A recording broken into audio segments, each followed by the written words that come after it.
One of the things that the Oracle, the Dark Oracle, created during this period were the Greys, because it needed workers. It didn't have hands. It didn't have appendages.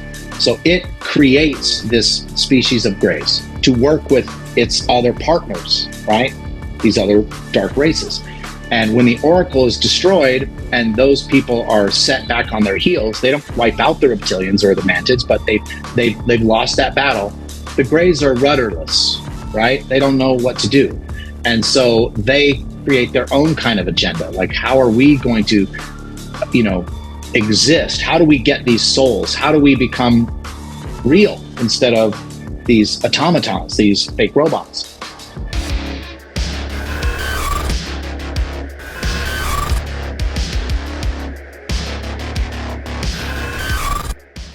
Welcome back. I'm here again with John Strader. John, let's continue the story about the future of humanity's past. The keepers of history, future genesis theory. We've gotten to in the last episode, the Dark Oracle and the Galactic War. So that's happening, right? And the Martians are involved with that. They're protecting our solar system. Our solar system is a protected reserve. It's quarantined from the rest of the galaxy because all of those galactic civilizations are beholden to this point in the future, this future genesis. So they understand innately they cannot interact with that world, but they're out there like interacting with other alien races. Our DNA has been evolving, turning them into humanoids, but not humans, but they're based on us. But now they're different because they've grown up in different biospheres and all of these types of things. And evolution just changes you. Well, meanwhile, on the planet, that's a problem because these keepers, like humans, they're evolving into something different over time. And they're like, well, we can't do that because we're going to have to be able to walk amongst these humans in the future to make sure everything goes the way as planned. So they're now having to always augment their DNA with the original colonist DNA. So we're going back to the original DNA source, the people who went back. Now we get to bloodlines, why bloodlines are so important. And all of these bloodlines are based on all of the different races of humanity, because all of them went back. Native Americans, Indians, Japanese, everything that we know today are modern, races of human. And so they would constantly infuse the old genetic material in with themselves so that they would appear human, but they are highly advanced, different creatures than us. They also live for long, long periods of time, thousands of years. But because they want to watch over a long period, they go into periods of dormancy, right? Where they will put themselves to sleep and only be awoken if the Oracle says there's an anomaly that we need to deal with, right? One of the things that the Oracle, the Dark Oracle, created during this period were the Greys, because it needed workers. It didn't have hands. It didn't have appendages. So it creates this species of Greys to work with its other partners, right? These other dark races. And when the Oracle is destroyed and those people are set back on their heels, they don't wipe out the reptilians or the mantids, but they've lost that battle. The Greys are rudderless, right? They don't know what to do. And so they create their own kind of agenda. Like, how are we going to, exist? How do we get these souls? How do we become real instead of these automatons, these fake robots? So they're doing their own agenda. So meanwhile, these human beings are constantly like reconstituting themselves and genetically manipulating themselves to continue to appear like a normal human, but their brain power, their technology is just incredible at this point. But there's other factions that are like, we don't want to continually like de-evolve ourselves. We want to evolve naturally. So there's a new break-off race, and they become the Atlanteans, and they go into the ocean and into Antarctica, and they create a whole new society. But they have to, once again, have this balance of, we are watchers also, but we're going to develop our own way. We're going to be different. We're not going to do it the way you do it, but we have the same mission. So we have two opposing forces on the planet, and we have all these other forces out there. When the United States and China clash, the world will never be the same, especially when forces beyond reality threaten to intervene. What if the United States went to war with the People's Republic of China? How would these rivals fight for supremacy on land, sea, air, and across the stochastic streams of time? What wonder weapons would be unleashed? What horrors would emerge from the irradiated sludge of the South China Sea? What heroes would rise and forever change the course of history? Tread into the deepest and darkest dimensions of the multiverse, gaze through a kaleidoscope of fractured realities, and bear witness to the disturbing visions of World War III from today's greatest minds in science fiction, fantasy, and horror. Weird World War, China. Available now from Bain Books at bain.com.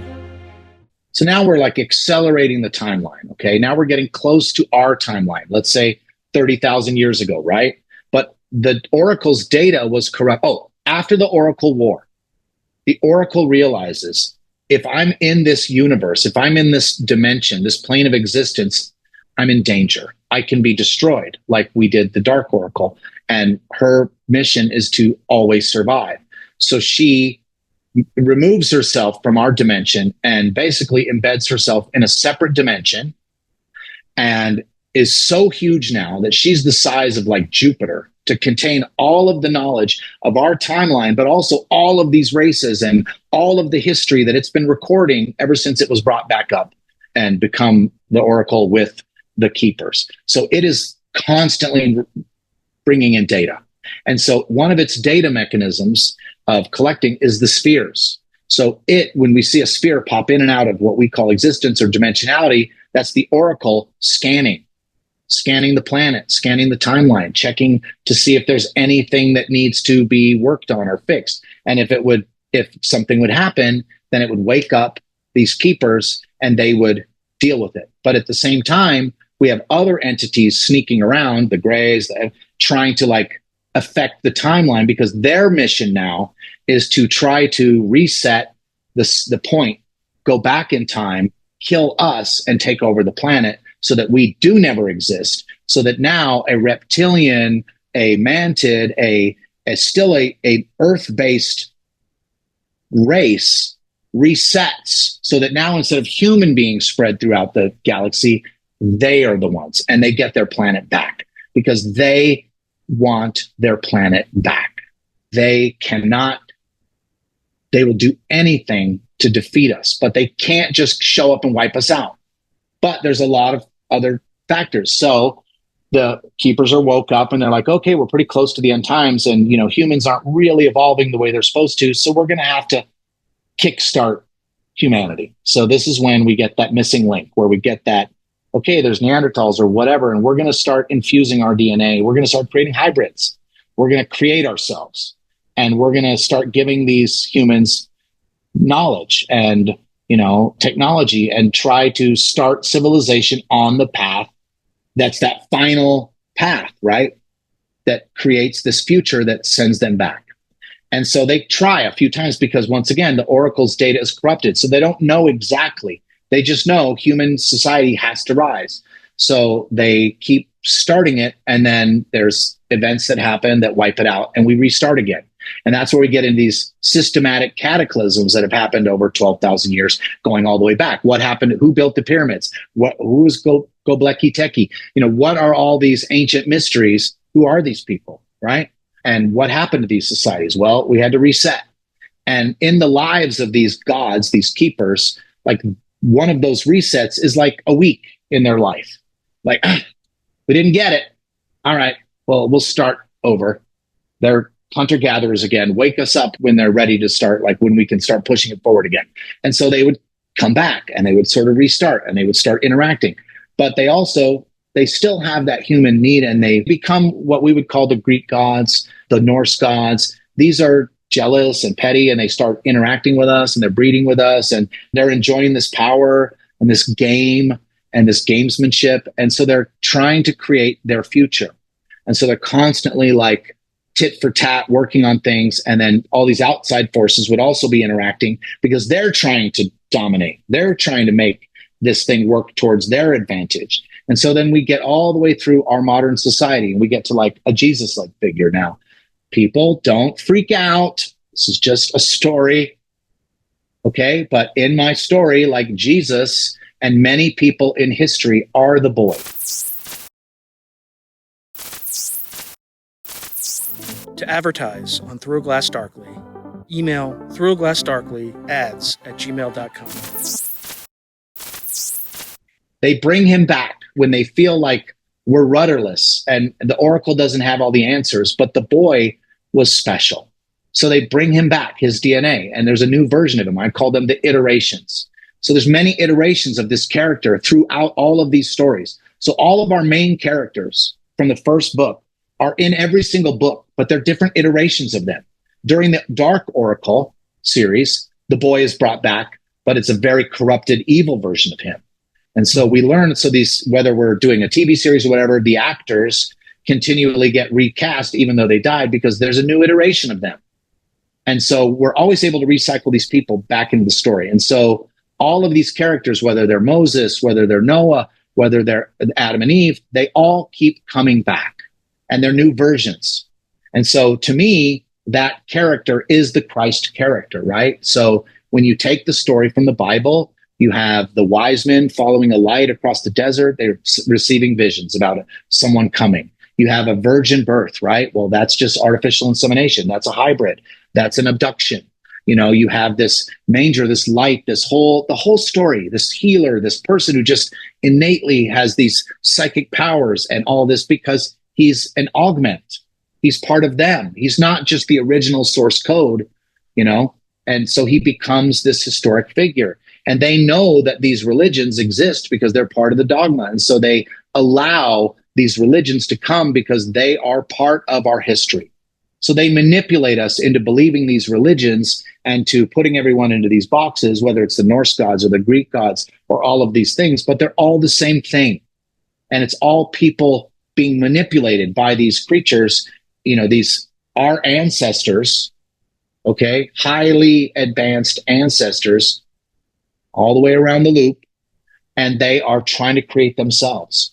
So then we get to our modern society and we have all of these people that are interacting and getting downloads, whether it's Tesla or whatever, because they're seeding it because they need an apocalypse to happen. They need highly technologically advanced humans that are being manipulated by religion and culture and, you know, all of these things, and they have to make it happen. So one of the first real attempts at the apocalypse, World War II. It was close. Almost got them where they wanted, but we rebounded. There's some good forces, some other entities working, and they don't get what they want, but they embed themselves into our governments, into all the world governments. They're all around us because they are now actively engaged in this disinformation to try to trick us to kill ourselves, destroy the planet, fuck everything up, because that's what's supposed to happen so that humanity, so instead of this organic, we have to leave off the planet, we now realize this whole thing was orchestrated by them. So now when we get to the final book, we are now seeing our modern 2000 years, but we're looking at it, the characters from their point of view and how they are manipulating our history and our societies, whether it's the Nazis, whether it's this, whether it's the Russians, whether it's all of these things. Like, we are pawns, but we're important to them because we are their ancestors. We're their ancient ancestors, but individually, we don't mean anything to them because we are just there. We're not cattle. We're not food. We're important, but we're not. A lot of us have to die, but they also know who is connected to the original source colonists, who has that DNA, who has the bloodlines, because they've been interbreeding. And sometimes they bring full versions back.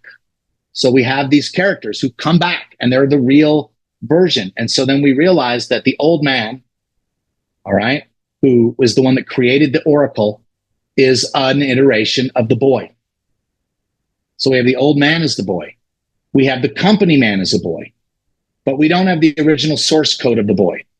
So that is why we are running this DNA search, because we're trying to find his original timeline, because we know that when he's born, that's when the clock starts really ticking. The boy's alive. We're right at the end. We're about to reset. But in this process, this is where those mantids and those aliens and those people that we thought of in the first book as the rebels who are trying to stop everything, They weren't trying to stop. They were trying to infiltrate. And so they do infiltrate the Ark. They do infiltrate most of the Omega crew. And when we get back to that point in the future and we go back, they're on board. So we have now created an entire temporal causality loop, right? But because their mission is go back, stop the humans, restart the entire timeline from their perspective, control the future by controlling the past. Mm-hmm. Okay, so when we talk about we're fighting over other timelines and are we having time travelers and is there interdimensional? Well, it's all of those things, but not really any of those things, because the way we get to that future point is fluid. And everyone is trying to steer it in their own direction so that we get to the same point, but with different players and different agendas. And that's the fight over the timeline that's happening right now, all around us in the story. So like once the template is built and you have that whole thing, you can now go in and say, I'm going to tell a story of, you know, how the Nazis were we can tell the story of World War II from this perspective now, from the Keeper's perspective, understanding all of these things. We can talk about the Anunnaki. We can talk about how the pyramids were born. We can go into any point in the timeline and tell original stories within the template. But the other thing, and this is kind of that back to the Bible again, that Jesus comes back and then there's 1,000 years of peace or whatever. Well, because the one thing that isn't in the timeline, that the Oracle doesn't know anything about, is what happens on this planet and this solar system the day after the Ark goes back. Because now they've fulfilled their mission. They've gotten all the way 65 million years up to that point where the Ark goes back. Well, what happens the next day? Well, that's kind of the Earth's coming out party. That's when we can lift the quarantine. We can lift the veil. The survivors who thought they were just going to die are now like almost worshipped because they are the part of the original source. Their DNA went back. There can be iterations of these people throughout the timeline, but now instead of them going back, they are here, and the Keepers and the Atlanteans and all of these things are able to come out, and that the planet isn't really screwed because they have the technology to easily fix it. It was all a ruse to trick us into making themselves, to creating this timeline, to forcing us into the Ark to go back. And this whole accident was never an accident. It was always the Oracle's plan, because the Oracle created herself by creating the boy, making him a hybrid version like a Jesus with the super knowledge, and implanting the code to create Oracle 1.0. So it's a self-fulfilling loop where all the characters are all throughout. And so we have multiple versions of the same character all throughout the story, and we never know why they're all connected. So in that first book, there's a deep connection between the boy and the old man, a deep connection between the boy and the company man, because they are all the same person, but at different ages, so you don't recognize it. You have a 13-year-old, you have a 30-something-year-old, and you have a 120-year-old. But they're all the same person. And they knew that's why the old man is so old. They're like, we have to give him some of this hybrid DNA so he lives a long time, because we know the boy is going to emerge in this timeline. We're pretty sure he's going to emerge. So the old man has to exist because he has to mentor the boy. And the company man, they've been cloning versions of him like all the time, so that when the boy emerges, they have one that is at the right age. So there's like hundreds of him, right? Every year there's a new one being born, so that whenever the boy emerges, we have one that matches, and all the rest are just discarded. And he has been trained up to do a job he didn't understand, but he also has the boy's innate understanding and knowledge. And so when he's pulled in front of the board of directors and they are saying, you know, everything you've been training for your life is bullshit. Your only job is to protect this boy at all costs. That's why in the first book, he's so curious about the boy. He's watching the boy like a hawk. He doesn't understand his connection to the boy. And he's like, why is this boy so important? He's a nobody, but he does know shit. He doesn't understand how the boy is so important. And so only when the boy is injured mortally and he realizes his only purpose is to save that child, and he's willing to make that sacrifice, because at that point, it makes sense to him. He understands. And he tells the boy enough that the boy knows there's something deeply wrong here. I need to talk to the Oracle. And that is the basic template of the story. That is the time loop. And I just thought it was a story that was trapped in my head. And I was like, I'm protecting this because I feel like I've created this incredible cinematic universe from which I could do an 8-part TV series, 8 seasons, 10 episodes. And then once that's done, you could do 1 billion spinoffs, any sort of spinoff. Pick a spot, pick a historical moment, pick anything, and it plugs right in. Then you can go into a David Icke or this or that or whatever, and you can plug in people's, oh, okay, so Syrians, these are one of these, advanced human races. Oh, Palladians, they all fit in. But that wasn't my intent, but it was all in there. But now I can plug any of these things into the template when I get to that final book and I get to those books where I'm explaining these. So I can use the dogma that's already built up, all of these myths, all of these legends, all of these historical figures, all of the religions, everything, all of our conspiracies, and they all fit in the timeline.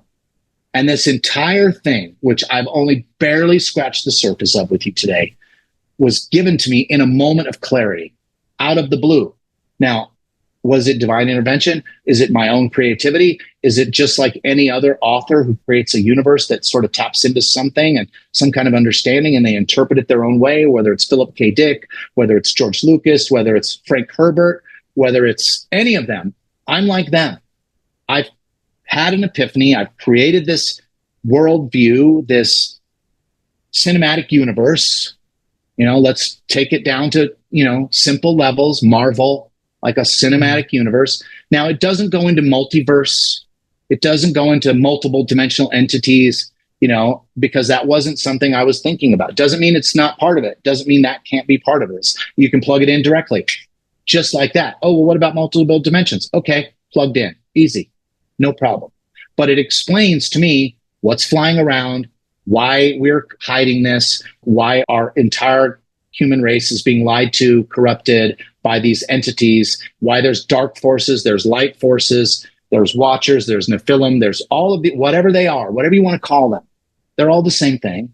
They're all here. They're all running. And so when we talk about simulation theory, that's what the Oracle's doing. This is not a simulation. This is real life. But she's running simulations all the time to see what corrections need to be made to keep us on the timeline. So there is simulations going all the time. And the orbs are popping in and out all the time. World War II, all these things, Foo Fighters, because those are her scanning mechanisms. She's checking. She's watching all the time. She's the all-seeing eye. She is the Holy Spirit. She's the divine feminine in my story. She is the ultimate arbiter of this timeline because it creates her too. So she's just as invested as making sure everything evolves the way it was supposed to, because she is creating herself. The keepers are creating themselves. We are just in a shitty part of the timeline. We are going to be, some of us, the survivors that maybe grow into the scrappers. Some of us are going to be the elites that maybe grow into these people who are frozen up on the ark that really never make it. They get crashed into the ocean. Pretty happy I killed them off. You know what I mean? They're gone. They think they're going to win, but they actually all die. Few of them win. And it's the workers. It's the blue collar workers, the spacers, the Space Force people, and the scrappers who are the ones, and the boy, that create the society whose DNA are the ones that have been tracked, and they are the original source. And that is us. We're close to this. We're part of this. We're right at that part of the timeline. So when people say like, well, what does this mean for us? I'm like, that's why I'm a doomer. I think we're being pushed to an apocalypse that we can't control, that is inevitable because they need it. They need this to happen. And so they're going to do whatever they can to push us over the edge, whether we use religious dogma, it's the end times, it's eschatology, it's the book of Revelation, or it's the Bhagavad Gita, whatever. They don't care.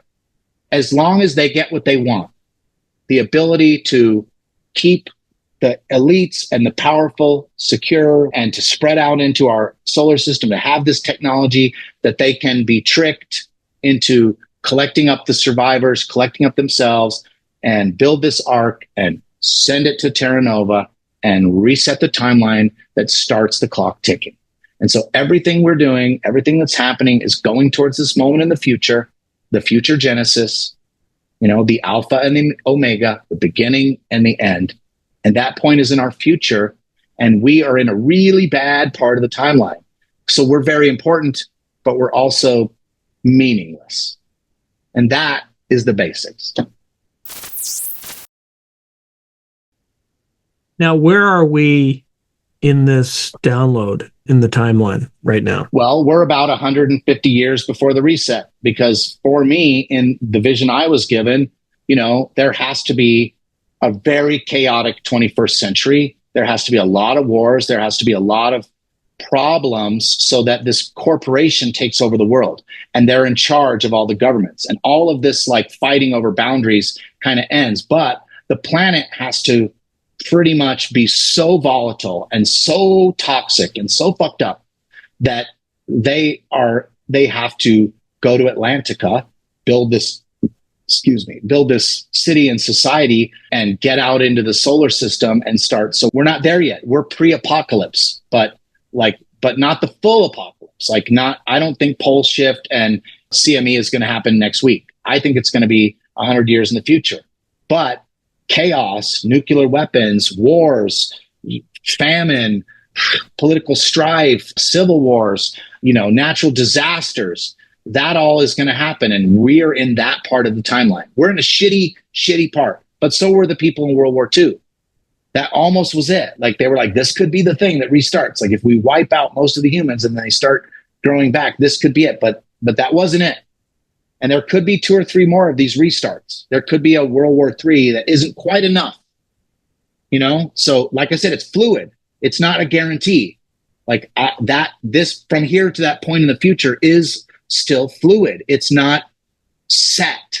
It's not on this date in the future it's going to happen, because there's so many forces trying to direct it. So something could happen that could send it off, and then there's going to have to be a correction. There might be a correction. And so we're in this point of the timeline that we're being ultimately manipulated. But our DNA and who we are is important, very important. And that's why they're interacting with us. That's why they're abducting us. That's why they're testing us. They're looking for stuff. They're looking for people. They're sourcing our DNA. They're collecting, because they need all of that when they go back. They need it all. That makes sense? Question? And what about experiencers? Where do they fit in all this? Yeah, we're tapping into these things. We are hybrids of them. So some of us do have that more psychic connection. We have a little bit of them in us.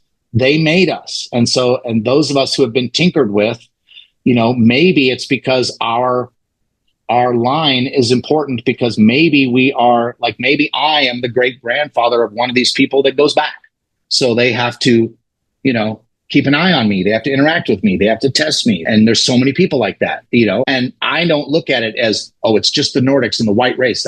No, it's people from all races, because all of us go back. Native Americans, Chinese, Russian, all of us go back. We're all collected. So it's not a racist idealist where it's only blonde, blue-haired people go back. No, there are races of these people that are that. But there's others, when I envisioned, I have, Rasta races. To me, the Anunnaki are more of a sort of advanced Rastafarian type race. And there's all these different races. So every single one of them, I have whole groups, like the Native Americans and their history and their methodology and their myths and legends. Everyone's connected. We're all in this together. We are one people, but we're all important, because our DNA is the original source code that's going to go back and create everything. So they're constantly monitoring. They're constantly collecting. One of the reasons I think they look at me so hard is because I am on the timeline. I appear in newspaper articles, in TV shows, in news stories, in Life magazine, all of these things. Strader appears on the timeline. Now, whether or not my bloodline is important, who the fuck knows? But something about me is interesting to them. So they interact with me. So they test me. They watch me. They're curious. And there's many, many people like me that we're involved. But there's also the dark forces that are trying to twist it into their own agenda. And I have to channel into that for me to even think about what their intentions are. And I try not to, because the last time I did that, they showed up. So, and I've been warned by other psychic people, you got to be very careful when you channel in on them. And so people ask me, well, what do you think they're doing? I'm like, I don't know, because I don't want to think about that. Because if I get into the nexus and I think about that, they could get me. They could show up and be like, oh no, you're not stopping us. You're not exposing us. Fuck you. And that's why I don't know what this is. I don't know if it's real. I don't know if it's completely made up in my own mind. I don't know if it's a product of my concussion. I don't know if they downloaded into me. I don't know if I'm just filtering a reality through my own gray matter and my own experiences, my own knowledge of history. I don't know. But I know that if I'm asked any question and I put it in this lens, I have an answer. Is it real? No idea. No idea. And I don't ever want anybody out there listening to this thinking, oh my God, Strader has the answers or he knows what's going on. I don't know shit. I have a really cool story. I have a theory and I have a really cool science fiction story. You just heard it. I'll bet you think it's pretty cool, people. Pretty wild. It's interesting and it's deep. And that's what it is. And so I've had this feeling of I have to tell this story somehow, some way, whether it's a comic book, whether it's a novel series, whether it's not movies, can't do it enough in movies, whether it's a TV series, or whether it's just me telling it to people, telling what I know, entertaining you, maybe, but maybe sparking something. Maybe there's a Hollywood producer out there who says, holy shit, I see what he's doing. I could make this into an amazing TV show, but I'm not going to give it away and I'm not going to sell it. And anyone who hears this, they go out there and try to write it or try to steal it. I have evidence going all the way back. So I'll sue the shit out of you. This is my story. It's my IP. Okay. And I'm willing to share it here with everyone out in the world because people I trust said, John, you need to start telling this story. And I have cancer. And I'm like, I feel that clock ticking. And I was like, and I felt this pressure my whole life to tell this story, get it out. And so I'm getting it out and I'm already feeling like buoyant because I've got it out again. And every time I get it out, I feel better. I'm a terrible writer. I hope someone out there is a great writer and they're like, holy shit, I want to help you with this. Or, someone comes to me and says, dude, I want to help you. This is interesting. This is entertaining. This is really cool. Or it's really important. I don't know. I do not know. And I do not have the answers. But I have an interesting theory. It's mine. I didn't steal it from anybody else. And it came to me like a bolt of lightning from the blue. That I don't understand. And the fact that it happened right in front of two witnesses who to this day will say, hell yes. And he's never stopped talking about it. And he's obsessed with it. And it's trapped in him. And it tortures him. It has been a torture. This story, like, what do I do with it? How do I get it out of me? Is it real? Is it not real? I don't know. It's it's just, I don't know. Who do you think is in charge right now of these factions? Well, each faction has their own people in charge and their own missions. So you have to really dive down into which ones are doing what. Like the Keepers, who's in charge, that's the Oracle. Others are trying to subvert, but the Oracle is the absolute arbiter because she's the only one that has the data. She's the one that controls them, is the one that wakes them up and says, time to get to work. There's some shit we got to fix. You got to get in there. Or we got to start, we're at the end times. You got to start creating. But also these other factions that are left over from these galactic wars are also trying to interfere. And that's why they're stealthy. That's why they're not showing themselves because they have already gone up against the Oracle. They've already gone up against these people and they lost. So that was in a big overt way. So now they're in a much more subversive way.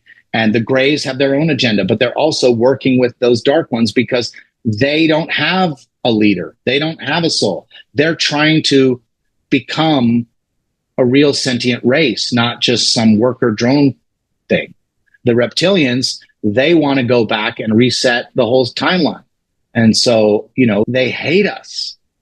We put them on a reservation. It's kind of like the colonization of America. Like we showed up, we took all the people that lived here and we just locked them in a box and we tried to kill them and convert them into us.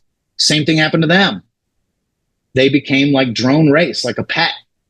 And they've resented that. Like genetically in their whole species, they have this genetic resentment towards us. But they have to work with us and manipulate us because they do go back. They do try to win. And so maybe this next reset, they can. So they're working hard towards that goal. Everyone's trying to control that point in the future of what is on the arc when it goes back. Who survives? You know? Well, I mean, if it was never a need to create an arc to begin with, and none of it exists. So it's a causality, it's a paradox. If the arc doesn't go back, do any of those societies exist? Well, do we even exist? Because we were created by them.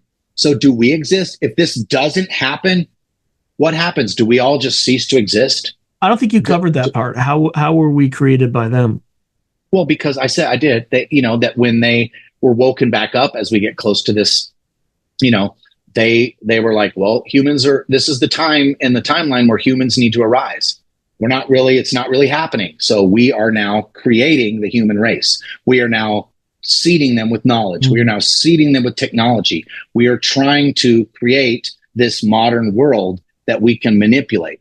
And so the missing link, us being hybridized versions of them, that's how they created us. You know what I'm saying? They already had all of our DNA from the past, from the future, all the way around, and they are different than us, so they can't just put them on the earth. They still have to create the original version, which they have the DNA of. So they're like, all right, let's manipulate these things. Let's get them out there. Let's seed them into the thing. Okay, humans are arising. All right, we're finally here. Like, we've been waiting millions of years for human beings to start arising on the planet. That's our end times. That's their end times, their final period. So they work on it, they do it, then they go into dormancy and let us evolve naturally. And then if something starts skewing wrong, they come in and they interact. Or outside forces come, fuck things up, they fight them, there's a reset. Got to start over. The flood. The flood happens, reset, right? Now we're reset. All right, shit. All right, wake me up in 2,000 years. Go back to sleep. Wake back up. Uh-oh, this is happening. We're going to have to get back involved. We're going to have to start. Things are going off the rails. Let's start. Okay, hey, look, they're starting to get technology. This is great. Let's project some shit into Tesla's mind. Let's mentally talk to Einstein. Let's start. We know these characters from history. Einstein is another version of the kid. You know what I mean? They put them back. They put the players back in. Maybe if we bring back some of these people and we throw them in there, that'll be a spark, because they don't have the exact data. Some of the data was lost and corrupted, and their belief system is a religion, their own religion about their creation myth, which we are their ancient ancestors.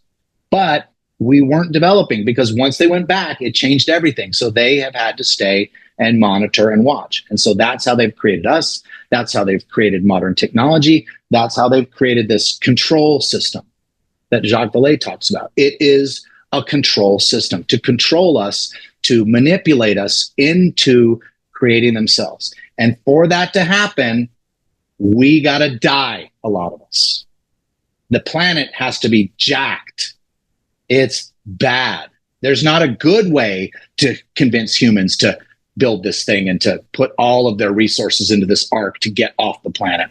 You have to trick them into feeling like humans are about to be snuffed out of the universe. And this is our only chance, which is total bullshit, because we have literally all over the universe. But none of that will exist if this doesn't happen.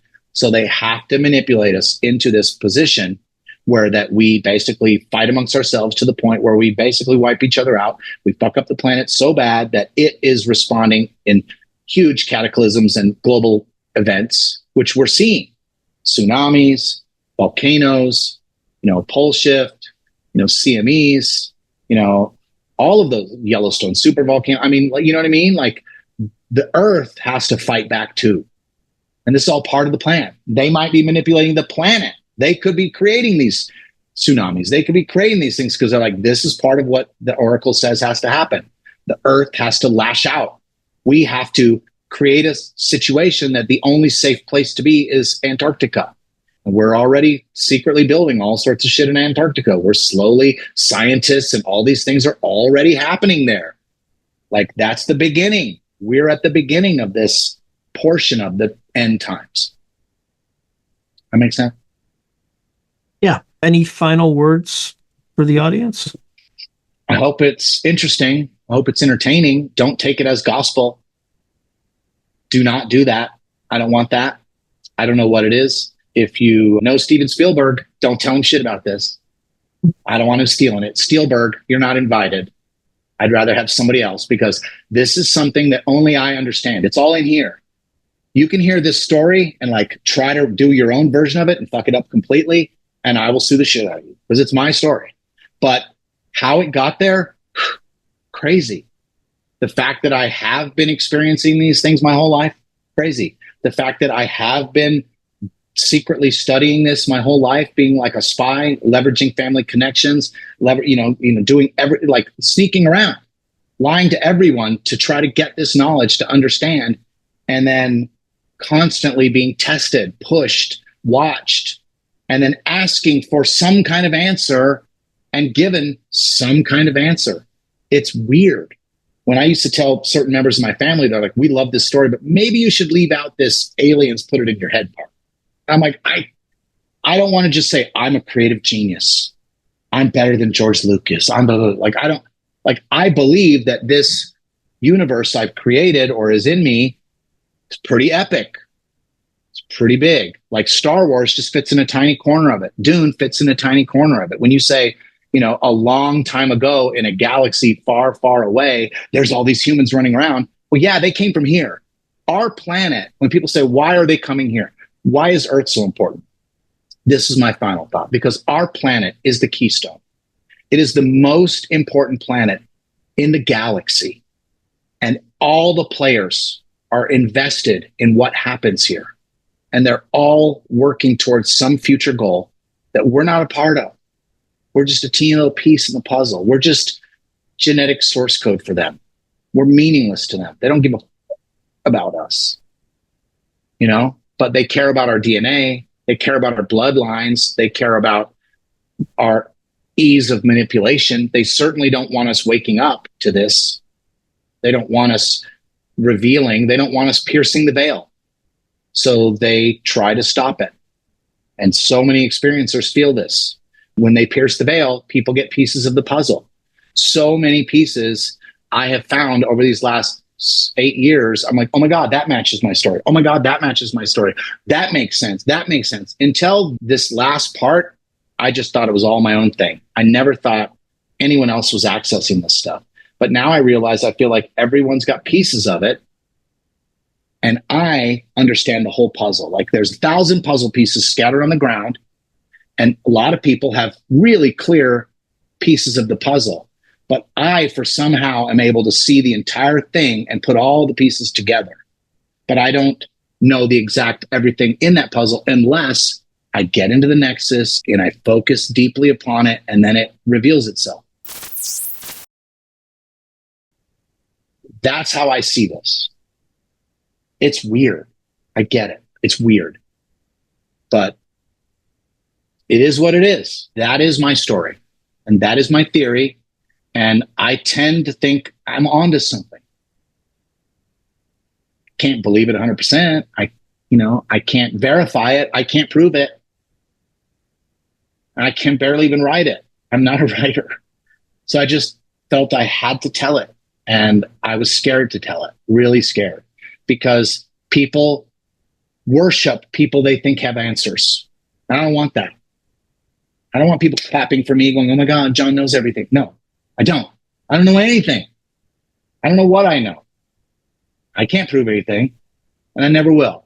And I'm never going to pitch this to anyone as a truth. It's my science fiction story. It's a retelling of our history. It's an interesting theory.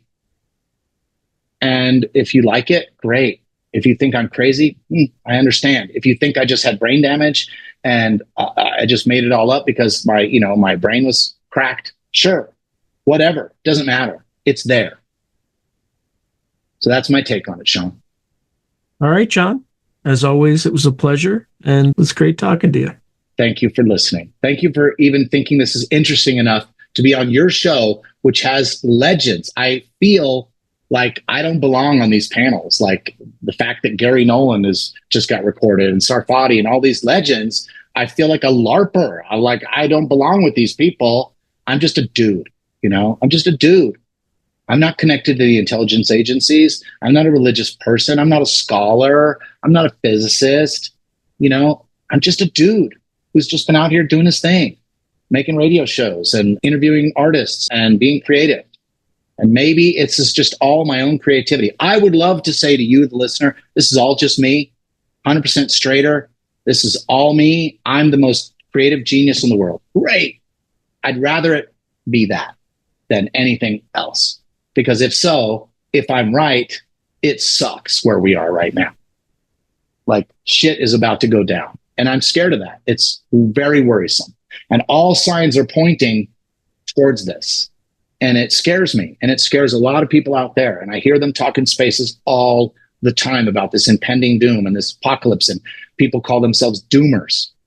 But when I look at the overall picture, you're right. This is, for us, it's bad. It's a doom.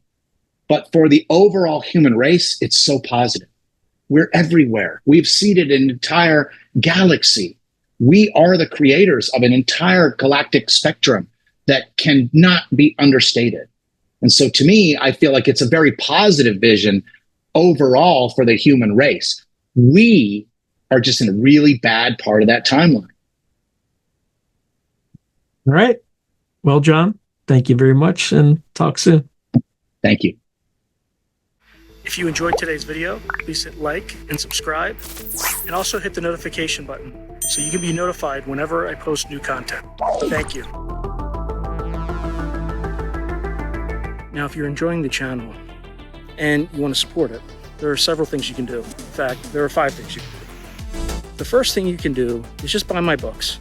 I got plenty of books out in the market right now, and I would prefer that folks buy a book rather than giving me direct support because they get something out of it. They get a real tangible product. The second way you can support me is by becoming a member on YouTube or becoming a patron on Patreon. And just go to either site and it'll explain everything.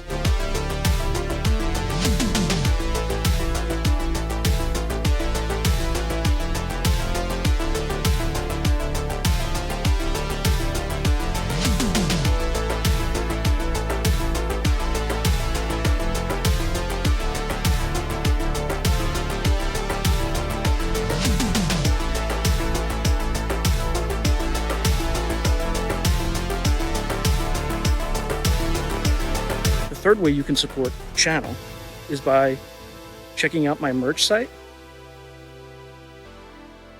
which is here. There's plenty of stuff that you can get to support the channel. And I'd appreciate that you have it and can wear it. Not only do you help support the channel, but you also help promote the channel, and I appreciate that. The fourth way that you can support the channel, and this is really easy, is anytime you want to buy something on Amazon, literally just go to the description below and click on any link, literally any link. The channel gets a cut of that, and it costs you no extra money. You just go through the link, as I'm part of the Amazon Affiliates Club. The fifth and final way you can support the channel is through donations. Now, I don't prefer these because it's more of an expression of gratitude, but you don't really get anything out of it as a subscriber to the channel. However, if you decide to do these options, there's 2 options. There's Buy Me a Coffee, which is a separate site, and there's also, you can go through YouTube with either a super chat, super sticker, or a super thanks. Again, I prefer Buy Me a Coffee because that organization takes less money than Amazon does. But either way, I appreciate any support you are willing to give the channel. So thank you very much and keep watching. I really appreciate it.